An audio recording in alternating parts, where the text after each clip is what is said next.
Good morning, good afternoon, or good night, my fellow Chibits. Hopefully all of you are having a wonderful morning today because the weekly manga chapters are finally here, and today I'm here to bring all of you another chapter review of Bleach. Now, before I get into this chapter, I need to say something real quick. If you hear any rain, any lightning, even the power might cut out, and I might have to redo this video, which would fucking suck, but if for some reason you hear rain or lightning, there's a storm going on outside, so please forgive me for that. I can't really edit that out completely. Hopefully you don't hear it, but I just quickly want to say that if you hear any noise in the background, please forgive me. So anyways, let's dive into Bleach this week. So, the ending.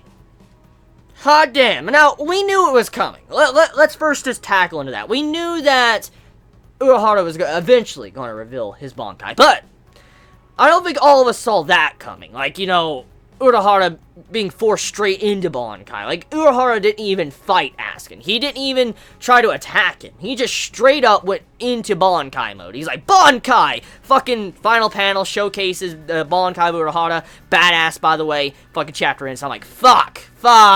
Because if there's one character I like the most when it comes to Bleach, it's definitely Urahara, and Mayuri, and Aizen. Those are like my favorite characters of the series. And seeing Urahara finally reveal his Bankai, I'm pretty damn hyped for that, because that's something I want to see for a very long time, since I actually watched the anime. I remember when I first got into Bleach, and I was watching the anime, and I remember seeing the part to where Urahara was at the beginning of the series, and he doesn't really talk much about his Bankai. We never get to see it. And when, you know, when we finally got to the Aizen fight, I thought, you know, Urahara was going to reveal his Bankai, but he never did, which was very strange, by the way. But then, now we see this, he reveals it like that. The main thing that this tries to emphasize, I feel like Kubo's trying to go for, is the danger of Askin, and how dangerous he is as a fighter. Because, let's look at this. In terms of fights Urahara has been in, one of the hardest fights he's ever been in has definitely been with Aizen. And when it came to Aizen, Urahara did all sorts of things to try to go after Aizen. But then, he never went Bankai mode for whatever reason. He never went Bankai. And that's kind of strange and suspicious. But then, in this fight, so he doesn't even fight. He doesn't try little tricks or anything to try to fuck with Askin. He just goes straight into it after he gets, you know, his eye shot in. So, what this proves is that Urahara thinks either A, that Askin is more dangerous than Aizen when he was at that moment, or B, Urahara's Bankai has something to do with when he gets a critical wound, like when he's about to die. Because I want to talk about this. A Chibi mentioned on Twitter, they messaged me and told me that the name of the Bankai that Urahara has, it's actually reference to immortality. That's what a Chibi sent to me, and I'm like, immortality? And I was thinking like, well, okay, so if the name is a reference, like the name of the Bankai is a reference to immortality that Urahara is using, does this mean that the only way that Urahara may be able to activate his Bankai could be when he, you know, takes a critical wound that kills him?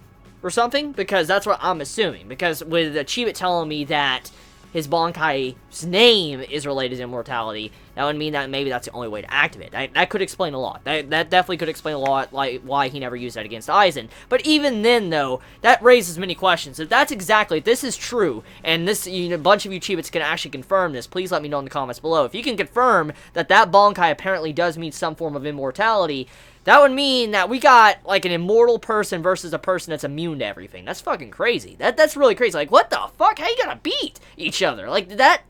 How? I'm like, how? So, I can't wait to see how this fight is gonna go. I am very, very curious about that. That's pretty damn hype.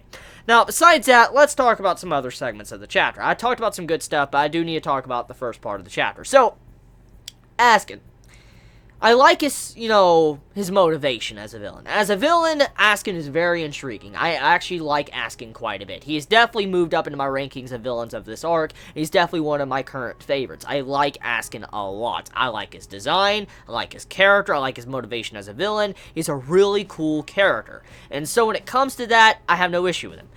But in classic Bleach style, we have a character kind of display and talk about their abilities, their weaknesses, and how you can kind of defeat them. And I know this is not the only shonen to do it, but Bleach does it quite often. And Askin pretty much tells Urahara, like, this is how my ability works, you know, maybe you can find a loophole around it, and this is how you can beat me, and you can't deny that's exactly what Askin did. I mean, I know it was in a way to show that how OP Askin was, and how over-fucking-powered he is, but still, that is in a way giving information to Urahara. And as we found out with the last chapter, Urahara is a war potential.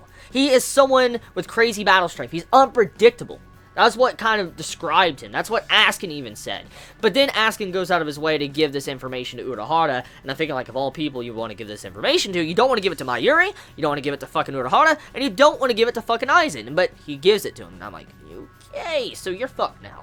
So, I mean, overall, when it comes to that, that's the only part of this chapter I really did not like. But besides that, however, it was a pretty damn good chapter. I mean, art looked nice. I mean, the motivation of Askin was nice. Getting to see what, you know, Urahara said about Mayuri and how Mayuri would want to create this new world himself with his own hands instead of having to follow someone. I mean, overall, the entire dialogue exchange, besides, you know, Askin revealing his ability, which could have been used in, you know, eternal monologues, you know, just him talking in his mind, it was a really good chapter, and I gotta say, good job, Kubo. I can't wait to see how you're gonna handle Urahara, and honestly, hopefully, Urahara actually's Bankai is pretty damn awesome, because I'd be very disappointed. I mean, many of us have wanted to see Urahara's Bankai for a long freaking time, and if we see how it becomes like a disappointment, or if, you know, it becomes kind of rendered useless a little bit, like, you know, how Shunsui's was, I'd be very disappointed. I would. I'm not even gonna lie. I would be very disappointed if Urahara's Bankai ends up in a similar situation as Shunsui. Now, Shunsui's Bankai is fucking strong. I'm not putting him down, but in terms of being very effective as the opponent he had to fight, I was a little bit disappointed. So hopefully Urahara, at the very least, his ability is fucking epic, it's crazy, and we get a really good shonen fight. So I'm looking forward to that. So let me know your thoughts in the comments below. You all have a wonderful day or night wherever you live. Please be safe. Chibi out.